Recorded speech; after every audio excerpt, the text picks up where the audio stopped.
Energy पूरी है कि नहीं है जी? ठीक है, चलो फिर जय माता दी कर दें, ऐसे शुरुआत कर दें। देखो, चाइल्ड डेवलपमेंट एंड पेडागोजी की अगर हम बात करें, क्वेश्चन आपके साथ में आएगा और ये जानबूझ करके मैंने इसी फॉर्म में रखा है इनको, ताकि आपको पेपर वाला फील आए। ठीक, एक साइड हिंदी है, दूसरी साइड इंग्लिश है, एग्जैक्ट पेपर्स हैं। Noor forgot to bring her tiffin to school and asked Tanya to share her tiffin, saying yes, you should share your tiffin with me today because I shared my tiffin with you yesterday. According to Lawrence Kohlberg's theory of moral development, Noor's statement represent dash orientation typical at dash stage. Hindi में भी आप पढ़ ही रहे होंगे, फटाफट से answer कीजिए, देख आप पा रहे होंगे एकदम क्लियर। डी ऑप्शन कह रहे हैं आप लोग कि एक्सचेंज की स्टेज है, आप लोग ये कहना चाह रहे हैं। ठीक है, मान लेंगे आपकी बात। चलिए देखो, 20 सेकंड से ज्यादा का समय नहीं है, 30 सेकंड मैक्सिमम आपके पास है। अगर मैं बात करूं तो नूर एक बच्चा है जो अपना टिफिन लाना भूल गया और उसने कहा है दूसरी बच्ची तान्या को कि आज तुम्हें मेरे साथ अपना टिफिन शेयर करना पड़ेगा क्योंकि कल मैंने भी तो किया था। मतलब टिट फॉर टैट, लेन देन है ना, जैसे को तैसा। You scratch my back and I will scratch yours. मतलब क्या हुआ? एक्सचेंज, म्यूचुअल एक्सचेंज, आदान प्रदान। और ये परंपरागत नहीं, ये प्री कन्वेंशनल लेवल है, यानी कन्वेंशनल नहीं है, लेकिन पेपर में भी मिस्टेक्स होती हैं। आप सोचते हैं सिर्फ बुक में ही मिस्टेक होती है, टीचर्स ही मिस्टेक करते हैं, पेपर में भी होती हैं। ठीक, तो लेकिन बेस्ट ऑप्शन क्या है? यही। अब वहां ऐसा तो नहीं है ना कि आप एक ऑप्शन बना देंगे। लॉ एंड ऑर्डर तो 4th स्टेज हो गई, ओबीडियंस पहली है, बीइंग नाइस 3rd है। ठीक, तो ये प्री कन्वेंशनल था लेकिन एक्सचेंज के अंदर। तो आपको पता है ये चीज सही है, एक्सचेंज स्टेज है, कोई बात नहीं, थोड़ी बहुत मिस्टेक है तो आप अपने कॉमन सेंस का इस्तेमाल करेंगे। आगे बढ़ेंगे, क्वेश्चन नंबर 2 देखिए एक बार। Widely held beliefs about typified characteristics deemed appropriate for different sexes in the society are referred to as. मतलब कि समाज में विभिन्न लिंगों के लिए उपयुक्त मानी जाने वाली प्रारूपिक विशेषताओं के बारे में जन सामान्य की अवधारणाओं को क्या कहते हैं? बताइए। लैंग्वेज चेंज होगी, क्वेश्चन यही रहने वाला है।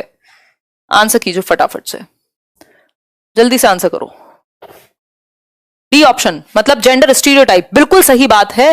वो वाइडली हेल्ड बिलीफ्स जो समाज में चले आ रहे हैं कि महिलाएं घर में रहें और पुरुष बाहर जाएं। हालांकि आजकल सीन चेंज हो रहा है लेकिन पूरे तरीके से नहीं हुआ है। ये ऐसे बिलीफ्स और टाइपिफाइड कैरेक्टरिस्टिक्स, यानी टाइप कर दिए हैं ये कैरेक्टरिस्टिक्स आपने महिला और पुरुष के साथ, इसी को हम जेंडर स्टीरियोटाइप्स कहते हैं। ठीक, डिस्क्रिमिनेशन होता है जब किसी के भी प्रति भेदभाव हो। इसमें स्टीरियोटाइप जरूरी नहीं है, हो सकता है आप लड़कों के प्रति कर रहे हो, तब डिस्क्रिमिनेशन ही कहलाएगा। आइडेंटिटी एक व्यक्ति अपने आप में क्या फील करता है और रोल्स जो समाज ने बनाए हुए हैं। ठीक, लेकिन वही रोल्स यदि टाइपिफाइड कर दिए जाएं तो स्टीरियोटाइप बन जाता है। अगर सिर्फ नॉर्मल रोल की बात होती तो जेंडर रोल होता, लेकिन यहां आपने टाइप कर दिया, उनको बिलीफ सिस्टम में डाल दिया। क्वेश्चन नंबर 3 देखिए एक बार। क्वेश्चन नंबर 3 है, recently there have been conscious efforts to include stories in curriculum where father is involved in household works and mother is doing adventure activities। भाई आजकल जो है स्टोरीज ऐसी दिखाई जाने लगी हैं जिसमें पिता जो है वो घर का काम कर रहे हैं और माता कुछ एडवेंचरस एक्टिविटी कर रही हैं। ठीक है, ये इंपॉर्टेंट क्यों है, इसका उद्देश्य क्या है, ये पूछा है। बताइए एक बार। जेंडर बायसनेस को स्ट्रेंथन करना है, इसलिए थोड़ी आजकल चीजें हो रही हैं। सिंपल, सीधा आंसर बताओ, सीधा आंसर बताओ, क्योंकि अब डिस्कशन बहुत हो चुका है आज से पहले। It aims to eliminate gender stereotyping. बात तो ठीक लग रही है, एनकरेज करता है जेंडर कॉन्स्टेंसी को, नहीं। सिंपल है, देखो इसका उद्देश्य ये नहीं है कि डिस्क्रिमिनेशन को बढ़ावा देना, बात को समझना। आजकल हम जेंडर पढ़ते समय ये ध्यान रखते हैं कि बुक्स में या रियल लाइफ में नॉन ट्रेडिशनल रोल्स में डाला जा रहा है महिलाओं और पुरुषों को। उल्टे रोल में डालने का मतलब ये नहीं है कि जेंडर बायसनेस हो गई, कि मेल के साथ गलत हो गया, ऐसा नहीं है। जो रोल्स चले आ रहे थे उनसे थोड़े डिफरेंट कर दिया आपने, नॉन ट्रेडिशनल कर दिए, तो हम कह सकते हैं जेंडर स्टीरियोटाइपिंग को एलिमिनेट करने की बात हो रही है, यानी जेंडर रूढ़िवादिता को समाप्त करने का प्रयास है ये एक। क्वेश्चन नंबर 4 देखिए। According to Vygotsky, when adults adjust the support to extend the child's current level of performance, it is called. Vygotsky के अनुसार जब एक वयस्क जो है वो बच्चे के निष्पादन के वर्तमान स्तर के अकॉर्डिंग, मतलब बच्चा जो प्रेजेंट में परफॉर्म कर रहा है उसके अकॉर्डिंग जब अपनी सपोर्ट को एडजस्ट करे तो इसको क्या कहेंगे? बताइए फटाफट से, आंसर आना चाहिए बहुत ही तेजी के साथ, और लाइक और शेयर कर दो। जितने भी लोगों को टेस्ट के रूप में देखना है वो देखें। इसको स्कैप फोल्डिंग कहते हैं क्योंकि हेल्प की बात हुई है। टेम्परेरी हेल्प को स्कैप फोल्डिंग यानी मचान या पाड़ कहा जाता है। हमेशा ध्यान रखिएगा, कोई भी ऐसा टर्म हो इंग्लिश में जरूर देख लीजिएगा, हिंदी में टर्म्स बदलते रहते हैं, इंग्लिश में फिक्स हो जाते हैं बिल्कुल। ठीक, ये जोन ऑफ प्रॉक्सिमल डेवलपमेंट तो वो दायरा है जिसमें ये स्कैप फोल्डिंग दी जाएगी। ठीक, आगे बढ़ेंगे। और देगा कौन? More knowledgeable other. Question number 5 देखिए, according to Jean Piaget's theory of cognitive development, hypothetico deductive reasoning develops during. Jean पियाजे के हाइपोथेटिको डिडक्टिव रीजनिंग यानी परिकल्पित निगमनात्मक तर्क कब आएगा? फटाफट से आंसर करो, ये तो आंख बंद करके बता दोगे कि जीन पियाजे के अकॉर्डिंग परिकल्पनात्मक तर्क कब आएगा। डिडक्टिव रीजनिंग तो आती ही फॉर्मल ऑपरेशनल स्टेज में है। अगर सिर्फ लॉजिक या इंडक्टिव रीजनिंग पूछ लेता कब आ जाती है, तो यहीं आ जाती है कॉन्क्रीट में। ठीक है बात। इस स्टेज का टाइम पीरियड बताओ, 11 से 15 साल या 11 ईयर्स एंड अबव कह सकते हो। इसका 7 से 11। सेंसरी मोटर जिसमें ऑब्जेक्ट परमानेंस आती है जन्म से 2 वर्ष, प्री ऑपरेशनल 2 से 7 वर्ष। ये बेसिक सी चीजें हैं। नेक्स्ट पे बढ़ते हैं। According to dash, it is important to understand the social processes and influence of the cultural context on children's thinking. किसके अनुसार बच्चों के चिंतन के बारे में सामाजिक प्रक्रियाओं तथा सांस्कृतिक संदर्भ को प्रभाव को समझना आवश्यक है। मतलब बच्चों को उनका संस्कृति और समाज प्रभावित करता है, ऐसा कौन मानेगा? सोशियो कल्चरल अप्रोच किसकी है? वाइगॉस्की की है, तो वही मानेंगे। सिंपल आंसर, लेव वाइगॉस्की। इसमें तो कोई बहस है ही नहीं। थियरी का ही नाम सामाजिक सांस्कृतिक विकास का सिद्धांत है। क्वेश्चन नंबर 7 देखिए एक बार। क्वेश्चन नंबर 7 देखिए और प्रयास कीजिए सही उत्तर करने का। सी आंसर कर रहे हैं, कमाल। ठीक है जी, आपका तो नाम ही कमाल है। फटाफट से आंसर करो। स्क्रीन तो यहां से क्लियर है भाई। देखो, drawing implications from Piaget's theory of cognitive development, our teacher of grade 6 to 8, कक्षा 6 से 8 का जो टीचर है वो किस चीज पे फोकस करे? 6 से 8 का बच्चा कितनी बड़ा होगा भाई? 5 साल के बच्चे को आप फर्स्ट क्लास में डाल रहे हैं ना, तो देख लीजिए 10-11 साल तक आते आते वो 6th में आ जाएगा। तो 11-12-13 मतलब 11-12 कहेंगे हम एक तरीके से। कौन सी स्टेज है? लॉजिक वाली स्टेज है। तो लॉजिक वाली स्टेज कौन सी हुई? जिसमें आप कॉन्क्रीट मटेरियल का लॉजिक का यूज करने देंगे बच्चे को।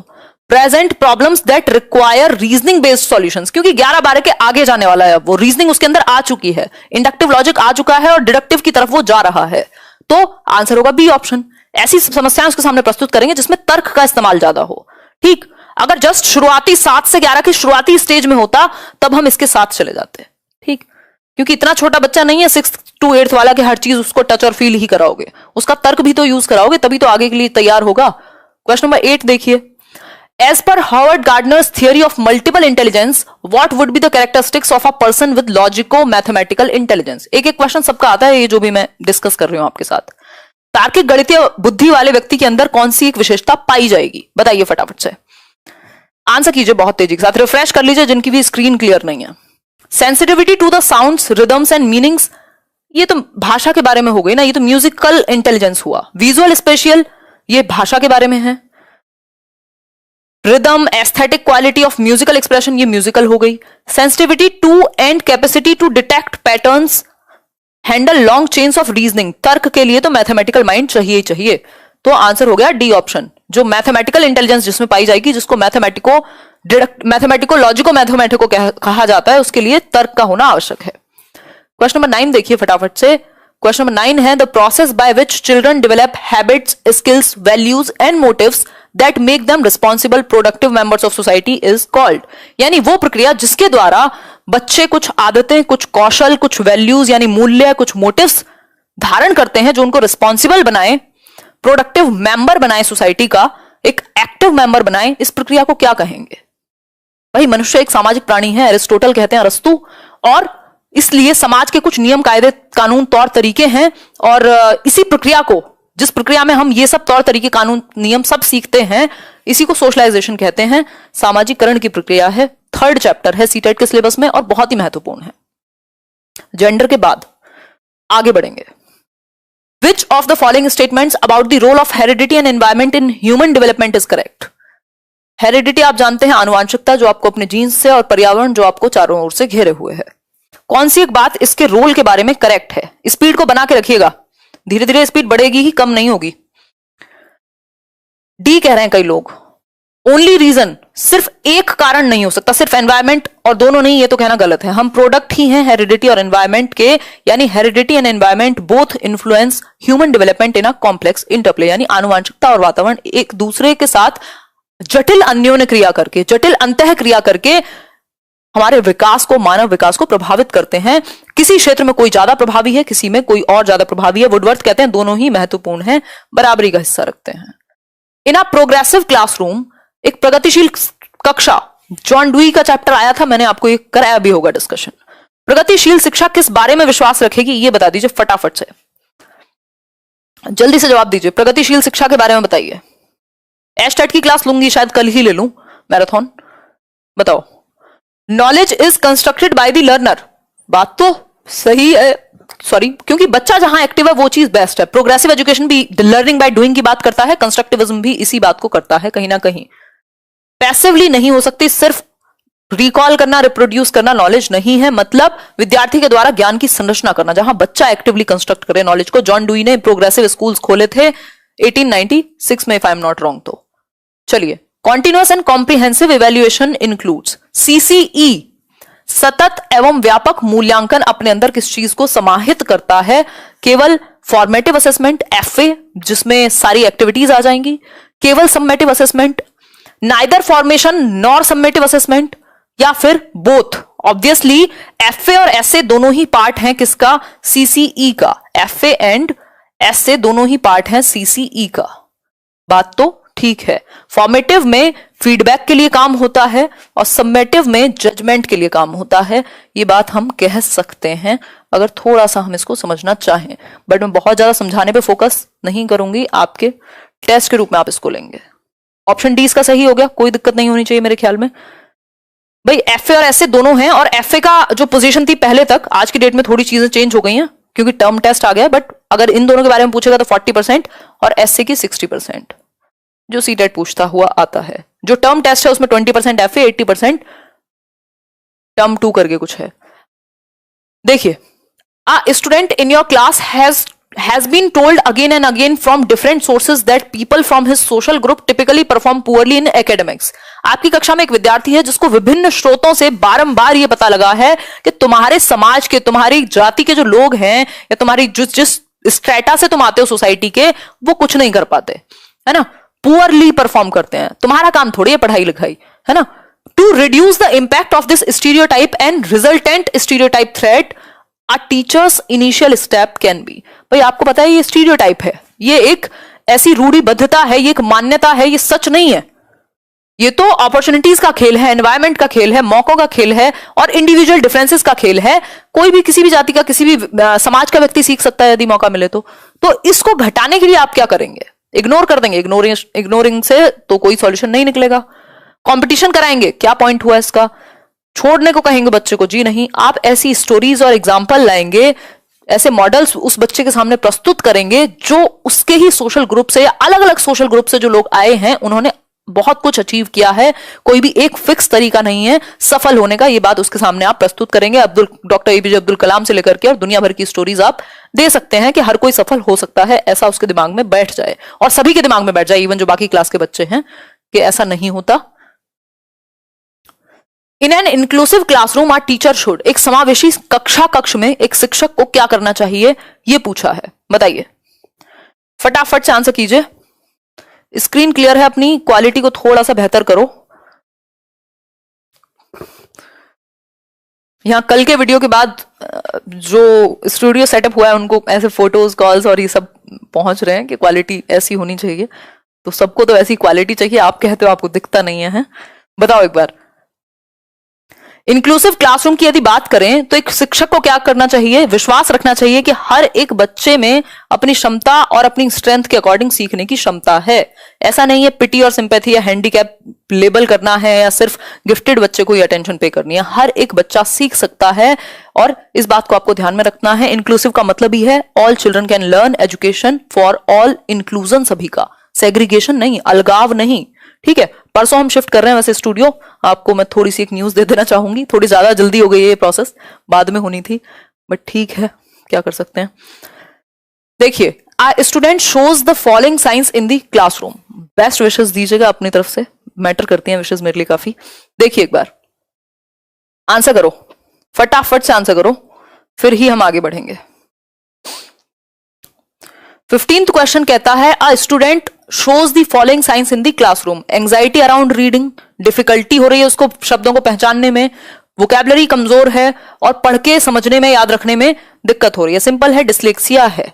लेकिन आपके पास एक ऑप्शन होना चाहिए जिसमें लर्निंग डिसेबिलिटी की बात हुई हो, यही सही है। क्रिएटिव ऑटिस्टिक अपनी मर्जी से मत बता दीजिएगा। लर्निंग डिसेबिलिटी एलडी का ही पार्ट है। Dyslexia, dyscalculia, dysphagia, dysmorphia, dyspraxia, aphasia जिसको हम कह रहे हैं, ठीक। तो अगर मैं बात करूं तो लर्निंग डिसेबिलिटी को सैमुअल किर्क ने दिया था, ये बात आपने सही बताई उस दिन। A teacher can address needs of specially abled learners in an inclusive classroom by. Specially abled जो बच्चे हैं उनकी नीड्स को कैसे एड्रेस किया जा सकता है। ऑप्शन नहीं पढ़ूंगी अब से, मैं सीधा आंसर बताऊंगी। इसको लो अब आप टेस्ट के रूप में, क्योंकि काफी मैं एक्सप्लेन कर चुकी हूं आज तक, है ना।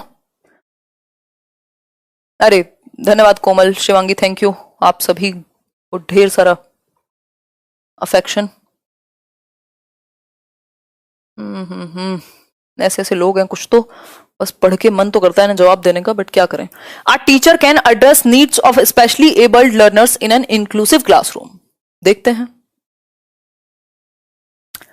सिंपल है। बच्चे को ड्रिल प्रैक्टिस से नहीं चलेगा, यूनिफॉर्मिटी नहीं अपना सकते, आपको अलग अलग मेथड अलग अलग बच्चे के लिए लेने हैं। Specific learning objectives based on the analysis of each students learning strength. बच्चे की क्या स्ट्रेंथ है उसके हिसाब से आप उसके लिए एक प्लान तैयार करेंगे। इंडिविजुअलाइज्ड एजुकेशनल प्लान्स कहते हैं ऐसे प्लान्स को हम, ठीक है बात।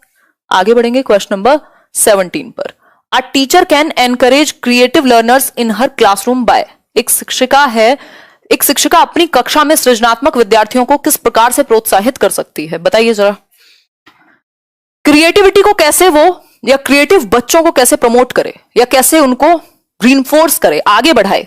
आंसर कीजिए फटाफट से।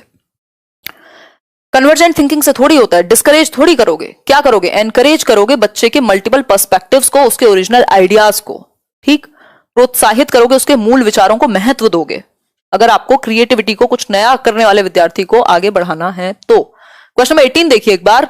Which of the following factors supports meaningful learning in the classroom? Meaningful learning देख के समझ जाया करो, कंस्ट्रक्टिविज्म की बात हो रही है कहीं ना कहीं। अर्थपूर्ण अधिगम, रटने का जस्ट उल्टा है ये रोट लर्निंग का। बताइए एक बार।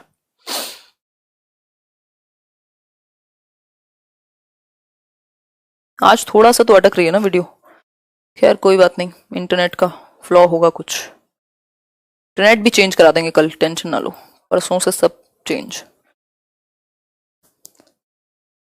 देखो फटाफट से आंसर करो, एक मिनट रुको यार, पेन कहाँ गया। हाँ, showing genuine interest in the content matter and having concerns for all children's overall wellbeing, कि बच्चों को इंटरेस्ट आए और उनका होलिस्टिक डेवलपमेंट हो, ऐसी एक्टिविटीज आप प्लान करेंगे।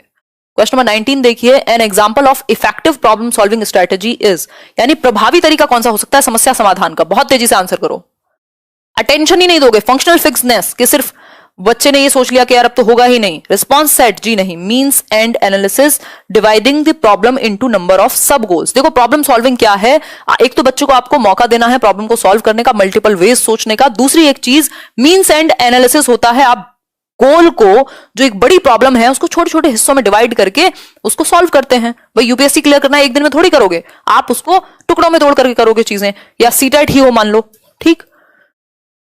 गोल्स को डिवाइड करके प्रॉब्लम को छोटे छोटे रूप में सॉल्व करते हैं। क्वेश्चन नंबर 20 देखिए। Which of the following is not an effective strategy for teaching learning, शिक्षण अधिगम के लिए प्रभावी तरीका नहीं है। क्वेश्चन को ध्यान से पढ़िएगा नहीं तो गलतियां होंगी। बताइए टीचिंग लर्निंग के लिए प्रभावी तरीका कौन सा नहीं है, आंसर कीजिए। वैन ही ले करा देंगे अलग से, क्यों टेंशन लेते हो, अभी तो कराया था। ओह थैंक यू काजू, कितना बढ़िया नाम है ना काजू। लाइक शेयर कर दिया करो, लाइक तो जरूर किया करो आके। Which of the following is not an effective strategy for teaching learning. Not, ये तो अच्छी स्ट्रेटजी है। Focusing on reproduction of knowledge as given, दिए गए ज्ञान को दोहराने पर ध्यान केंद्रित करना, बिल्कुल जैसा बताया है वैसा का वैसा रट करके बोल देना, जैसे वो चतुर रामलिंगम कर रहा था 3 इडियट में, ठीक। आगे बढ़ेंगे, बाकी सारी एक्टिविटीज अच्छी हैं सीखने के लिए, बाकी के ऊपर जो 3 हैं एक्सपेरिमेंट करने दोगे। क्वेश्चन नंबर 21 है। How can teachers deal with children who are non attentive, वो बच्चे जो अटेंटिव नहीं है, जिनका ध्यान नहीं है क्लास में। बताइए, जिनका ध्यान नहीं है क्लास में, ऐसे बच्चों का क्या करोगे।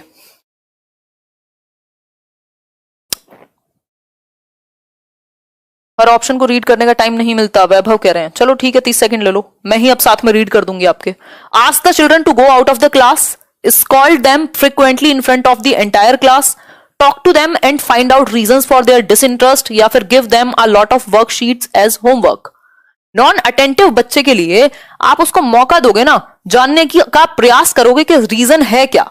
आप सबसे पहले एज अ टीचर आप प्रॉब्लम सॉल्वर भी हैं एक तरीके से, है ना, आप फैसिलिटेट कर रहे हैं, तो आप बच्चे की अरुचि है या कहीं प्रॉब्लम है तो पहले जानेंगे कारण कि समस्या का कारण क्या है, तभी तो निवारण कर पाएंगे, डायग्नोस करेंगे, फिर रेमेडी देंगे। नेक्स्ट क्वेश्चन है question number 22। Constructivist approach suggest that dash is crucial for constructing knowledge, यानी संरचनावादी उपागम बताता है कि डैश ज्ञान की संरचना के लिए अत्यंत महत्वपूर्ण है, आवश्यक है। बताइए क्या है। प्रायर नॉलेज, पूर्व ज्ञान बच्चे का, कंडीशनिंग यानी अनुबंध, दंड यानी पनिशमेंट या रोट मेमोराइजेशन। रटना, दंड देना और कंडीशनिंग मतलब हैबिट पढ़वा दी आपने बस, वो काफी नहीं है। सबसे इंपॉर्टेंट है बच्चे का पूर्व ज्ञान, जिससे आपको उसके नए ज्ञान को, यानी हम प्रीवियस नॉलेज से न्यू नॉलेज को कनेक्ट करके पढ़ाते हैं, ये सबसे बेस्ट चीज है। नेक्स्ट है children construct naive theories about various phenomenon, in this background our teacher should, मतलब जो बच्चे हैं उनके नाइव कॉन्सेप्ट्स कुछ डेवलप हो जाते हैं। नाइव कॉन्सेप्ट्स मतलब सहजानुभूत सिद्धांत की वो अपने दिमाग में रचना कर लेते हैं, मतलब वो ये सोचते हैं कि कुछ ऑल्टरनेटिव वेज होते हैं, जब मैं चलता हूं तो चांद भी मेरे साथ चलता है।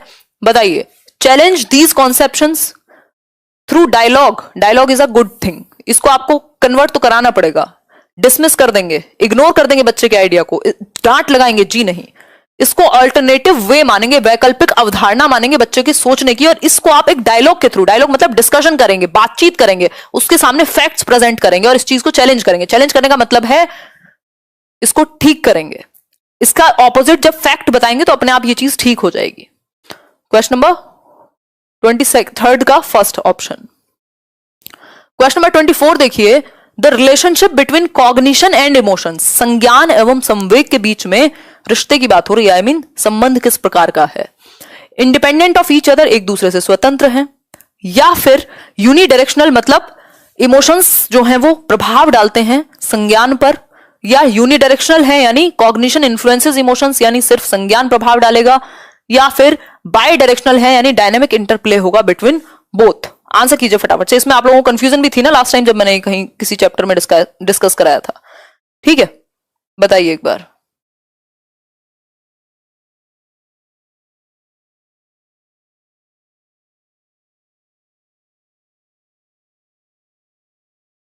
चलिए देखिए, आंसर कीजिए फटाफट से। इसका आंसर होगा, बताओ जल्दी फटाफट। डी ऑप्शन, ए ऑप्शन, सब मिक्स्ड आंसर कर रहे हैं, जिसका जो मन कर रहा है वो आंसर करने में लगा हुआ है। हाँ, रॉबर्ट जेजोंग के हिसाब से तो कर दिया जी ब्लॉक उनको, शिखा शर्मा। देखिए, बाय बहुत टाइम के बाद मैंने किसी को ब्लॉक किया है आज, देखो, क्योंकि एक लिमिट होती है किसी चीज की। बाय डायरेक्शनल आ डायनेमिक इंटरप्ले बिटवीन बोथ, यानी कि द्विदिशीय संबंध है, दोनों के बीच एक गतिशील पारस्परिक क्रिया है, डायनेमिक इंटरप्ले है, परिवर्तित होता हुआ। ठीक, ये इंडिपेंडेंट जब तक जेजोंग ना लिखा हो ना ऑप्शन में, जेजोंग एक व्यक्ति का नाम है जेजोंग, तब तक आप फर्स्ट ऑप्शन के साथ नहीं जाएंगे, स्वतंत्र नहीं मानेंगे। प्रभावित करते हैं, सिर्फ इमोशन नहीं प्रभावित करते, सिर्फ कॉग्निशन नहीं प्रभावित करता, दोनों एक दूसरे को प्रभावित करते हैं। तो आंसर डी बनेगा इसका। ठीक है, आगे बढ़ेंगे। क्वेश्चन नंबर 25 देखिए एक बार, which of the following factors affect learning, यानी इनमें से कौन सा एक कारक है जो अधिगम को प्रभावित करता है। ये पेपर 2 वाले क्वेश्चंस चल रहे हैं अभी, 30th के बाद में पेपर 1 का एक सेट कराऊंगी, फिर पेपर 2 का एक सेट कराऊंगी, फिर पेपर 1 का एक। आपको पता भी नहीं लगेगा, क्यों? क्योंकि सिलेबस सेम है और इससे ऐसे ही तरीके से आपको प्रैक्टिस करनी चाहिए। देखो एक बार, इनमें से कौन सी एक चीज जो है वो अधिगम को प्रभावित करती है। ये दिसंबर का पेपर चल रहा है अभी, जो लास्ट टाइम हुआ है। देखिए आंसर कीजिए। ये आज नेटवर्क थोड़ा प्रॉब्लम कर रहा है भाई, नेटवर्क ने आज थोड़ा सा दुखी तो किया है, खैर कोई बात नहीं। देखिए 25 का डी कह रहे हैं आप लोग, इंटरेस्ट ऑफ द स्टूडेंट, ये अधिगम को प्रभावित करेगा कि बच्चे की रुचि है कि नहीं।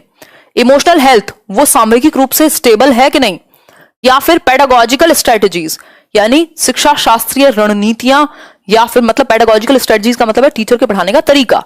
फिर है सोशल एंड कल्चरल कॉन्टेक्स्ट, बिल्कुल जो सामाजिक और सांस्कृतिक परिप्रेक्ष्य है वो अधिगम को प्रभावित करता है, सारे कारक ही प्रभावित करेंगे, आंसर हो जाएगा फोर्थ ऑप्शन। आजकल इस तरीके के क्वेश्चन बहुत बन रहे हैं, मैचिंग वाले इस तरीके के क्वेश्चन, क्योंकि इसमें टाइम लगता है। नए क्वेश्चन लाए कहां से सीटेट, थोड़ा सा इसी को टिपिकल बनाने का यही तरीका है कि इसमें आपको टाइम लगेगा या कंफ्यूजन हो जाएगी, तो उस चक्कर में गलत कर देंगे आप।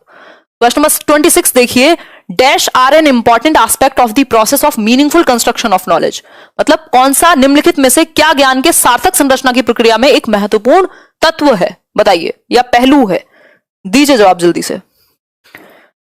डी ऑप्शन कह रहे हैं कई लोग, तो मतलब स्टिमुलस रिस्पॉन्स, ये बिहेवियरिज्म में आता है, इसको हम बिल्कुल यहां महत्व नहीं देते। मीनिंगफुल कंस्ट्रक्शन का मतलब है बच्चा एक्टिव होगा, कंस्ट्रक्टिविज्म की बात हो रही है। सोशल इंटरेक्शंस बेस्ट है, ड्रिल और रिपीटेटिव रिकॉल से बेस्ट है, सबसे ज्यादा एक्टिव बच्चा यहां होगा।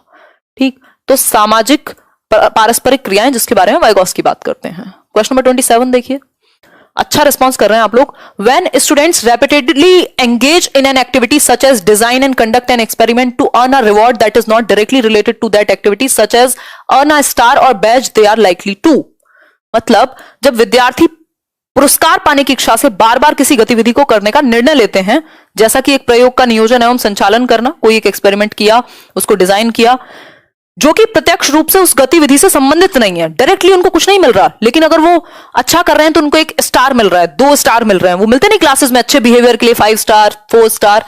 इस ऐसी स्थिति में क्या संभावना है, यदि हर टाइम उसको पुरस्कार ही मिलेगा तो क्या होगा, मटीरियलिस्टिक एटीट्यूड आ जाएगा, एंजॉय करेगा लर्निंग को लर्निंग की वजह से, या फिर परसिस्ट करेगा in doing the activity even without the reward, जो रिवॉर्ड पे ही डिपेंडेंट है वो बिना रिवॉर्ड के कैसे करेगा काम।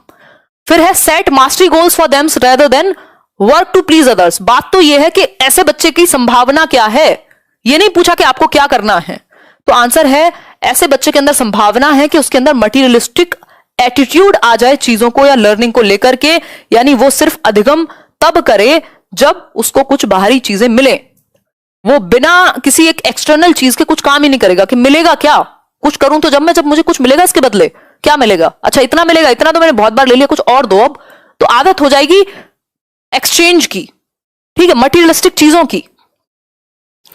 ठीक है बात,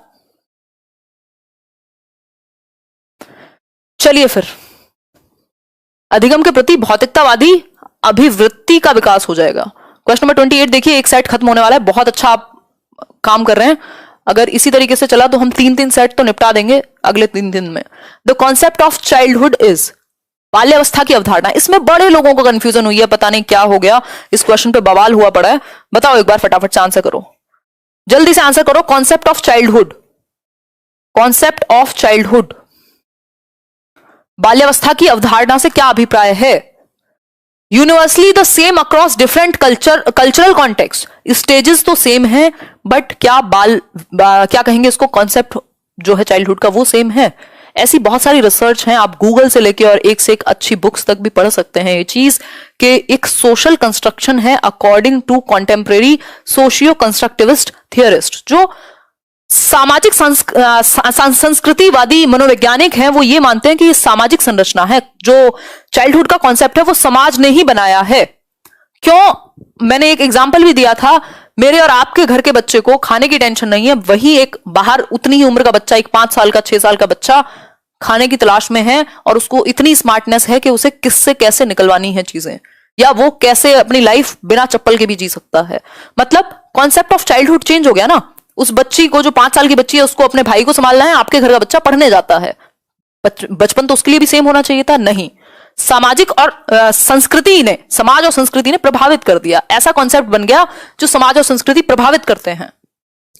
स्टेजेस सेम होती हैं, यूनिवर्सली स्टेजेस सेम हैं, कोई दिक्कत नहीं है उस चीज में, ठीक है बात। और ये ऑफिशियल आंसर की है, मैं अपनी तरफ से बना के नहीं बता रही हूं, ये बात भी सही है, ये बात भी सही है, बट बेस्ट क्या है और सीटेट ने क्या दिया है, यही दिया है, क्योंकि ये गलत नहीं है। पेडागोजी में बहुत सारे पर्सपेक्टिव होते हैं, 2+2 4 यहां नहीं हो सकते, ठीक है बात। ये दोनों तो बनते ही नहीं है, ठीक, इसमें कोई भी आपको प्रॉब्लम नहीं होनी चाहिए, ये बिल्कुल वेरीफाइड आंसर की के थ्रू ही मैं आपको बता रही हूं, ऑफिशियल आंसर्स हैं सारे। क्वेश्चन नंबर 29 देखिए, which of the following characterize the period of middle childhood. Middle childhood generally late childhood को ही कह देते हैं, हम कह सकते हैं 6 से 12, 7 से 11, ये वाला टाइम पीरियड, 6 से 12 वर्ष। बताइए, physical growth and development occur at a very rapid pace, ये तो इन्फेंसी और अर्ली चाइल्डहुड और एडोलेसेंस में होते हैं। यहां तो कम हो जाएगा। Ability to think abstractly and use of scientific reasoning, 6 से 12 नहीं, 11 के बाद आएगा, 12 के बाद आएगी एब्स्ट्रैक्ट रीजनिंग तो। ठीक, प्याजे में तो पढ़ाई है आपने। Children begin to think logically but concretely, सोचेंगे। Learning occurs primarily through sensory and motor activities, ये तो जन्म से 2 वर्ष तक होगा। तो आंसर सिंपल, सी ऑप्शन बता। सी ऑप्शन क्या कहता है, बच्चे तार्किक एवं मूर्त रूप से सोचना प्रारंभ कर देते हैं, उनके अंदर तर्क आ जाता है, उनके अंदर लॉजिक आना शुरू हो जाएगा। वो भी कौन सी रीजनिंग, इंडक्टिव रीजनिंग, आगमन तर्क, आगमनात्मक तर्क, जिसमें एग्जाम्पल टू रूल जाना शुरू कर देगा बच्चा। जो मैथमेटिक्स की बेसिक प्रॉब्लम्स होती है उनको सॉल्व करना शुरू कर देगा, और कॉन्क्रीटली भी, क्योंकि अभी वो कॉन्क्रीट ऑपरेशनल स्टेज में ही है, तो आप लॉजिक और कॉन्क्रीट ऑब्जेक्ट्स दोनों का यूज कर सकते हैं। आज के ये वाले फर्स्ट सेट का लास्ट क्वेश्चन, अभी बाकी के 3 सेट बचते हैं, 30 क्वेश्चन हो गए हैं, 90 क्वेश्चन बाकी हैं, हम 120 क्वेश्चन करेंगे एक सेशन के दौरान। फैमिली एंड नेबरहुड आर, परिवार और आस पड़ोस क्या है, साइकोलॉजिकल एजेंसीज हैं, मनोवैज्ञानिक हैं, बाहर नहीं है फिजिकल। प्राथमिक एजेंसियां हैं, मध्य एजेंसियां हैं, या सेकेंडरी हैं।